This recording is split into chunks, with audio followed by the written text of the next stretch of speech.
I finally reached the end. This is episode number 34, the very last episode of this series.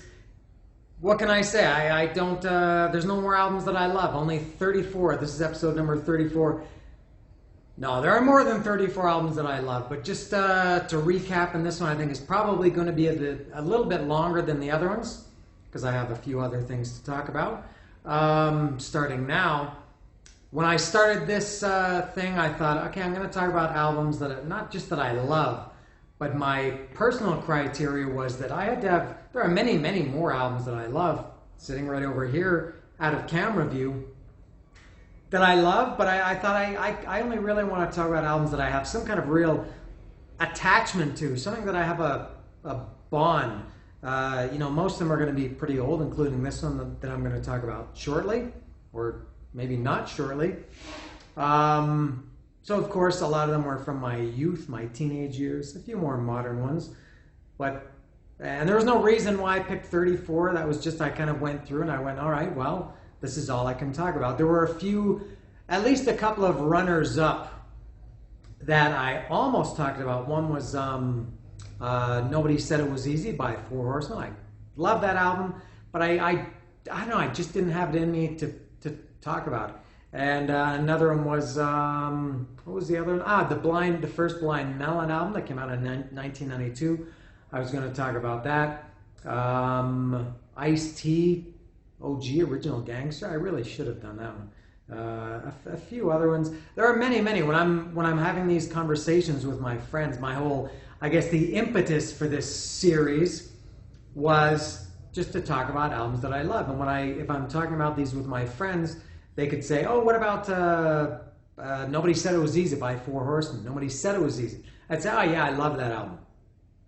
But again, I feel like I just didn't have it in me to talk about a lot of these. Many, many more albums that I love. I was also trying to keep it to, and I did keep it to one album per band. I could have easily done the first Faster Pussycat album in addition to the one that I did, which was Wake Me When It's Over. I'm sure, what else am I missing?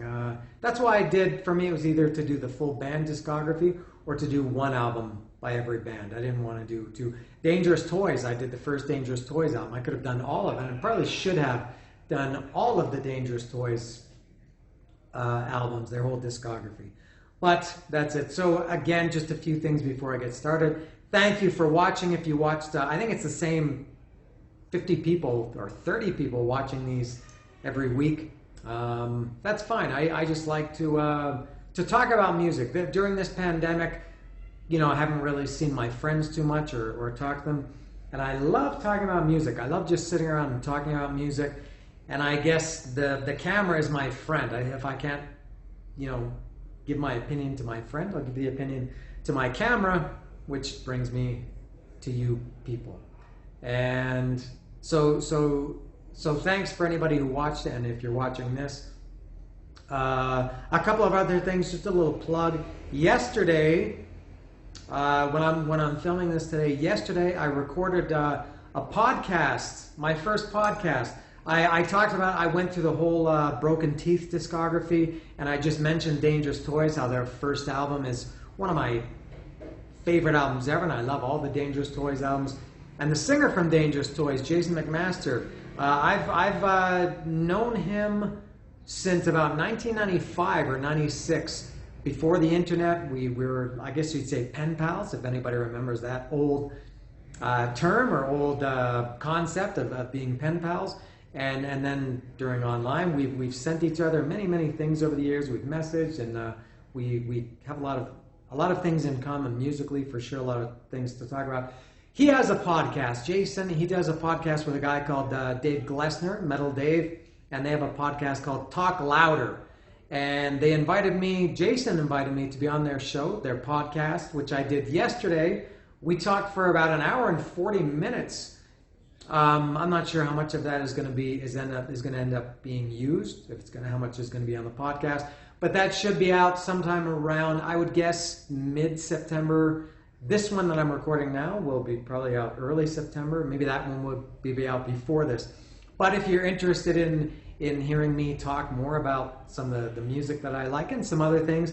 This series that we talk about, my YouTube channel, we talked about a lot of things and that. So if you like that, you can watch. It's called Talk Louder is the name of their podcast with Jason McMaster and David Glessner.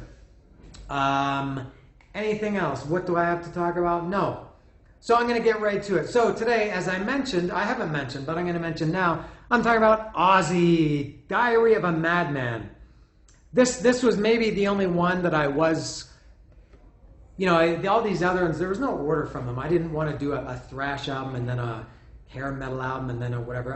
Whatever I was kind of feeling at the time, I did it. But I did save this one for last, Diary of a Madman, because it's one of, probably of all these albums that I've done in this series, I love this album. I don't know if it's it's close to my favorite. It's for sure the one that has the most meaning to me personally, and I'll talk about that. I have a very long history with Ozzy. When I talked about the Black Sabbath discography last year, I'm sure I talked about this. I was into Kiss in 1975. I got Kiss Alive. It's down there in the corner, maybe out of camera view, but it's there. The original album I got in 1975. And as far as I remember, the first album, non-Kiss album that I got after I was, into music was it was either Back in Black or Paranoid. So I've been a Black Sabbath or Ozzy fan for just about longer than anybody except for Kiss. And then I bought Diary of a Madman. It came out in '81. I'm not sure when it came out. I bought it not when it was brand new, I guess, but at least sometime when it was his current album, Ozzy's current album at the time. So a long history I have with Ozzy, and a few props I have. The first one I'm going to show is Ozzy. Maybe I talked about this when I did Black Sabbath. Ozzy was my first concert ever. I've been to 350, 400 concerts since then. Ozzy was the first. And here's my ticket. There's my first ever concert. This was Ozzy on April 25th, 1984. This is the Bark at the Moon tour at Maple Leaf Gardens in Toronto. And Rat opened, if you can see. I wrote in ink, Rat. I always wrote the opening bands on tickets if they weren't printed on the tickets, just so all these many years, decades later, I wouldn't remember. So this was the Bark at the Moon tour with Rat. The first and only time I've talked about Rat. I did their whole discography last year. I'm a huge Rat fan. Never saw them again after this. I would love to see them again. Hopefully they get together. They have a lot of problems, Rat. Hopefully they get together and do one last album and can do a proper tour. Oh, I would love to see Rat. But about Ozzy, it was my first concert. I couldn't believe that I was seeing Ozzy. I remember very well. I had Grays, which were at Maple Leaf Gardens, the worst seats you could have. And I was just so excited to see Ozzy. My friends and I went with Rod Pittman, Chris Kambakos, and Phil Burkett. We somehow got a bottle of Bacardi rum, a full-size bottle, 700 milliliters, whatever they are. And we drank it. We took the subway down to Maple Leaf Gardens, and we were drinking the rum along the way. And what a great memory I have of that concert. And that was also, it was not my first band shirt, but it was the first, because it was my first concert. I bought a shirt for the concert. Look at this. There's me in 1984 with my Ozzy, bootleg Ozzy shirt that I bought. It was a guy outside Maple Leaf Gardens or somewhere around Maple Leaf Gardens selling these shirts from a black hefty bag, a trash bag, a garbage bag. And I bought this one. Pretty cool. Very, very shitty quality. I remember that shirt. You can even see here, I think the neck was already stretched. This shirt became misshapen and stretched. I wish I still had that shirt. I wouldn't fit into it, but it would be pretty cool to have. And yeah, great memories of that show. Very cool. There I am as a little 14-year-old metalhead wearing an Ozzy shirt. Love it. I'm getting this. I'm not going to cry or anything, but I feel very nostalgic looking at this shirt. Very cool. And what else? Is there anything else I can say about Ozzy? No, I think that's it. I'll get to the album now. But Ozzy was a huge... I've kind of forgotten over the years because I haven't really paid attention much to Ozzy in the last 20 years or so. I think the last Ozzy album I bought was No More Tears. I never liked that album. I know a lot of people love it. They would even maybe say it's his last great album. I bought it. I just never got into it. I remember I bought it and went to a Blue Jays game that same day. I think I bought Overkill. I talked about this. I bought an Overkill album. Whatever album came out in 91. I bought that the same day. I think in 91. 92? 91? I'm not sure. But back then when I was a kid, 10, 11, 12, 13, at this point 14 years old and into Ozzy, what a scary, crazy, legitimate madman, lunatic Ozzy was. And before I had Diary of a Madman, I did have the single, the 45 RPM 7-inch single of Flying High Again, which had a really cool cover on it. Sometimes the singles back then, it was just a cheap paper thing with a hole in the middle so you could see the label of the record. Sometimes it was actually like a mini album cover, and Diary of a Flying High Again was that. I must have had that before I bought Diary of a Madman, but I thought Ozzy was just a lunatic. Oh, and I do have one more prop, which I forgot. So I'm gonna stop this for a second, and I'm gonna go get it. Just a second. In your time, it'll be literally a second, but for me, it'll probably be a couple of minutes. That was a very rare edit in any of these videos. I think maybe the only one. The only time I've had to edit anything. There's sneezing in this video. Maybe an occasional fart that slipped out that nobody heard. My cat has appeared, but this was the first edit. Everything is in there. And the cause for the edit was to go along with this fine album artwork. I think this is also the only time in this episode or in this series that I've shown a companion shirt. Look at that. Look at that beautiful Ozzy Diary of a Madman shirt. Unfortunately, or I guess fortunately for me, I've lost a lot of weight and a lot of size since I bought this shirt. The size is this shirt, as you can see, is L, which stands for large. And this shirt that I'm wearing is a medium, and even medium is a little bit big. I've lost a lot of weight.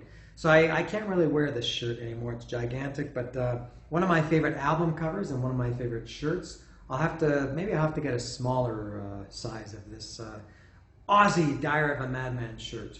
But there you go. Love it. If anybody wants this shirt and you're large, tell me and I'll send it to you. Not really. So getting back to this masterpiece. What a great album I have. Something I should say. This is by far my favorite Ozzy album. That's why I'm talking about it. A lot of these albums I've talked about, you could go one way or the other. It's, between, say, Master of Puppets and Injustice for All for me, or between the first Faster Pussycat album and the second Wake Me When It's Over. Or what other one that I have a difficult time with? There are some like that. For me, it was never even close. I always loved Diary of a Madman much more than Blizzard of Oz. That's, I guess, more of how much I love Diary. Not that I don't like Blizzard of Oz, but for me, it was never close. I think most people, I'm not sure, which is more popular, Diary or Blizzard? I think it would be pretty close to 50-50. I think some people might say Blizzard of Oz more. For me, never close. Diary of a Madman. So I'm going to go through this now as I do, track by track. And only 8 tracks on this album. This was in a time when it was okay. You didn't have to put 14 or 15 songs on an album. This album was 8 songs and probably about 40 minutes. Black Sabbath albums were around 40 minutes too. Nothing wrong with 8 songs. Over the Mountain, one of the best drum openings ever. For me personally, maybe I would say Where Eagles Dare by Iron Maiden. But Over the Mountain has killer drum opening. And I'm going to take out the what do you call this? The booklet to make some references. So it starts with that great, not Tommy Aldridge. Everybody, it's no secret by now that it was when I bought this original album in 1981, the record, it had a picture with Ozzy and Randy Rhodes and Rudy Sarzo and Tommy Aldridge. You know, it came out later that two of those guys, Rudy Sarzo and Tommy Aldridge, didn't play on that it was Lee Kerslake playing drums and Bob Daisley playing bass. But whatever. That drum intro to Over the Mountain is amazing. Over the mountain, take me across the sky, something in my vision, something deep inside. Where did I wander? Where'd you think I wandered to? I've seen life's magic, astral plane I've traveled through. I heard them tell me that this land of dreams was now. Oh, what a great song. And something about this album, this is not something that I typically notice. This, because I listened to this album a couple of times recently. I listened to it just yesterday and last week. And I listen to this album all the time, but recently, was yesterday and a couple days ago. This album is full of great bridges. It seems like every song, I don't know if it's every song, it has a great bridge. And on this one, it's...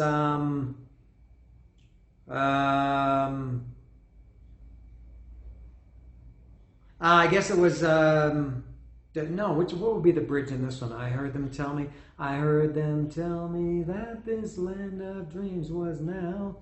Don't need no astrology.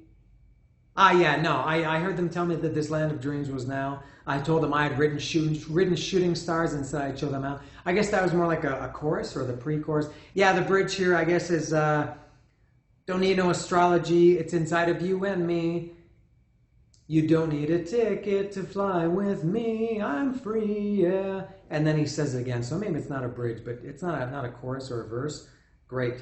So what a way to start this album with Over the Mountain.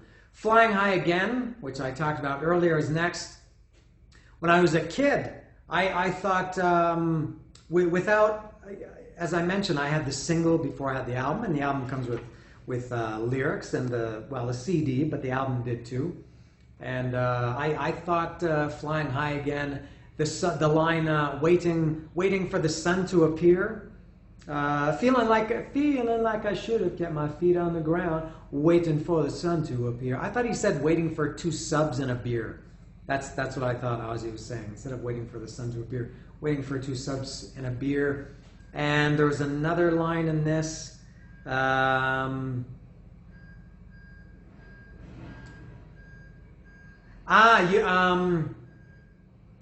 If you could see inside my head, you'd see that black and white is red. I thought he was saying you'd see that second line is red, something like that. I was 11 years old. What do you want? 12 years old.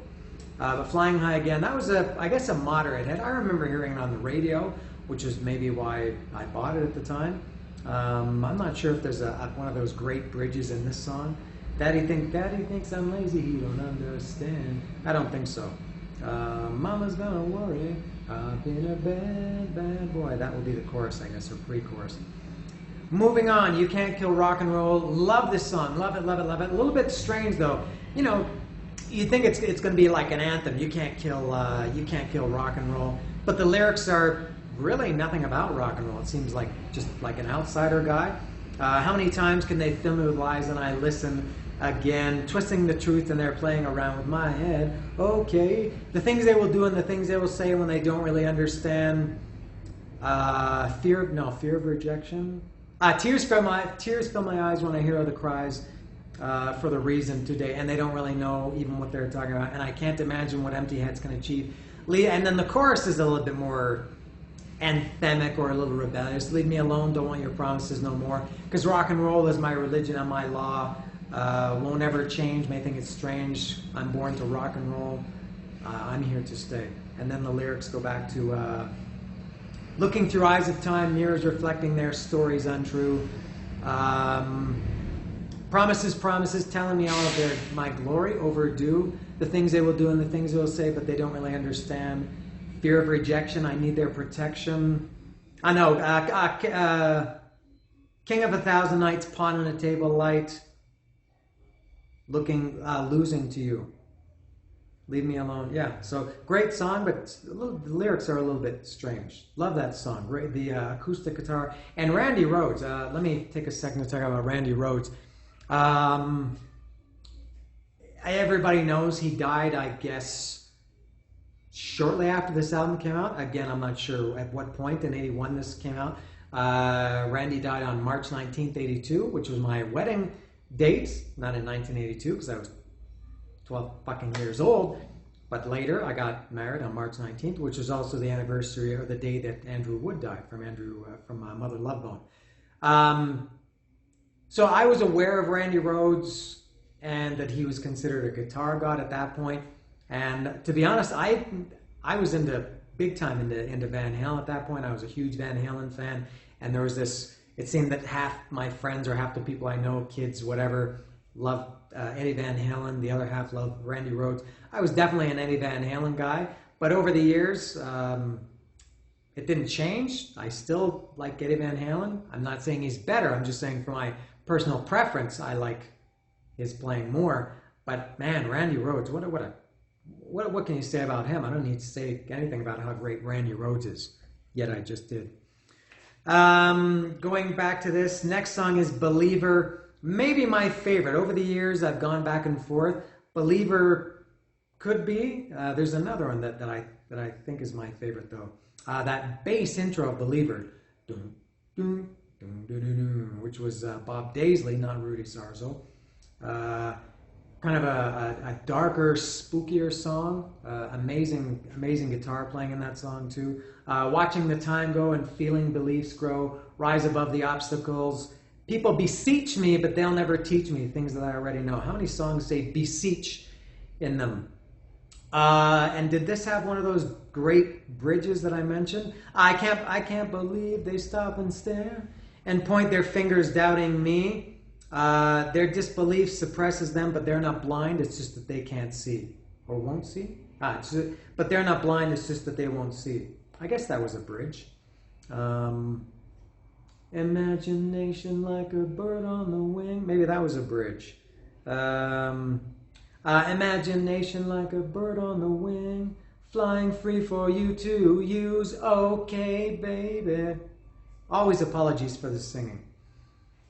Now on the record, that was the end of the first side. It was the fourth song. And then it went to Little Dolls, which was the opening of the second side. I still think of a lot of this music in terms of records. Little Dolls was, and probably still is, my favorite from Diary of a Madman. I loved it when I was 11 or 12 years old, and now I'm 51, almost 52 years old, and I still love it now. Writhing and screaming, the pain just won't go, he'll show you no mercy. Your image in his hand, it's useless to try, but he's in no hurry. Escaping his curses. The pins and needles prick the skin of little dolls. Tortured and flaming, you give birth to hell, living a nightmare. It is a pity you pray for your death, but he's in no hurry. I think one of the things I loved about this song when I was a kid and still love now is the great vocals. The line in I guess it's the chorus. Nowhere to run, kind of a two-part. Nowhere to run. Your fate is in his hand. Your time has come. You'll live to his command. I'm warning you, the worst is yet to come. The killer who remains a mystery. That's terrible singing, but I love that. And then later, again, I'm not sure if this is a bridge. With cool, not backing vocals, but kind of back and forth. You never imagined such a fate could follow you. You never thought it was true. And when it's your time, I wonder how you'll do. Yeah, your kind of trouble running deeper than the sea. You broke the rules, you've been a fool, the little doll is you. Killer song. Maybe my favorite song in Ozzy's whole catalog.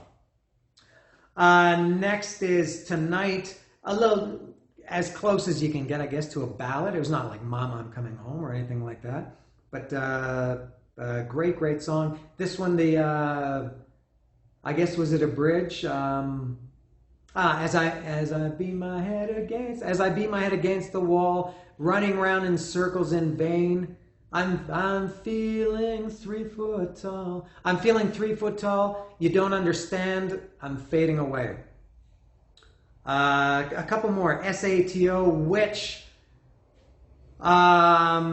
stood for, I don't know if it's Sharon Osbourne. Sharon Osbourne, Ozzy's wife back then, was his manager. It was Sharon Arden. And the TO might have been Thelma Osbourne, which is really stupid. I think there was a nickname for this song, Fantastic Voyage or Great Voyage, something like that. I think SATO, I don't like that title for this song. It doesn't change it, but I think it would have been, I think it's a weak title, SATO. Now I find peace of mind. That's a little bit of a darker, heavier song. Doesn't sound like Black Sabbath, but it was a little bit of the spookier Ozzy. I think a little bit like Believer. Doesn't sound like Believer. And then the last song is the title track, Diary of a Madman. That was one I remember when I was a kid. It was probably my least favorite. I didn't like it that much. Over the years, it's become one of my favorites. That's another kind of a darker song. It ended with 2 darker ones. And Metallica did an awesome cover of it. I don't know how, 6, 7, 8, 9 years ago.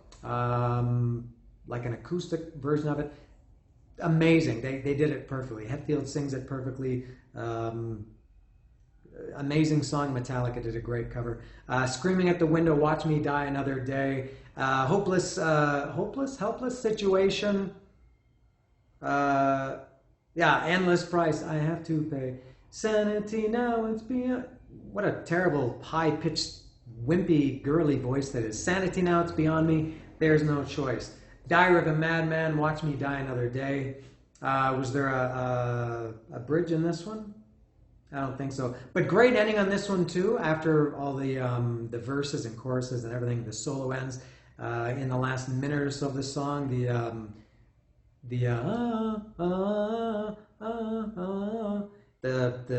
don't know what it is. It sounds like a very creepy. I don't know, but what a great ending to that song and great ending to this album.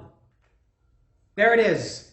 Diary of a Madman. I love it so much. Like I said, probably my favorite album of all these ones. That's subject to change, but possibly my favorite one of all of these albums that I talked about, and that's why I saved it for last. I wanted to do a really good one for last, and that's what it looks like when it's encased in plastic.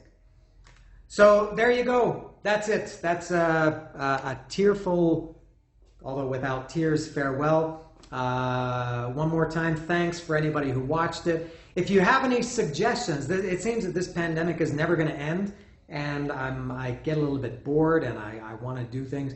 If you have any suggestions, I'm open to about things I could do. I'm open to suggestions. It doesn't mean I'm going to take them, but at least I can say, oh yeah, that's a good idea. And something I should say too, thank you for not being assholes. Everything you see online or on YouTube, social media, whatever, everybody's a dick. Maybe including me sometimes. I try very hard not to be, but sometimes I slip. I don't know if I received any asshole comments on any of these videos I did. 33 up to this point, although some of them haven't aired, so maybe some of you will get a little bit salty with me. But nobody left comments telling me I'm an idiot for thinking that, I don't know, The Cult Electric is a great album, or Soul Asylum, Let Your Dim Light Shine, or Suicidal Tendencies, Join the Army. So thank you for not being rude people. There's no need for negativity. If you don't like something, just kind of move on. It's not always necessary to voice your negative opinion. That's what I think. So one more time, thanks to everybody for watching. Let me try that again. I'm not going to cut this. I love this album. That's what I do every time. But since it's the end, I love all of these albums. And thanks everybody for watching. And I hope you watch more. See ya.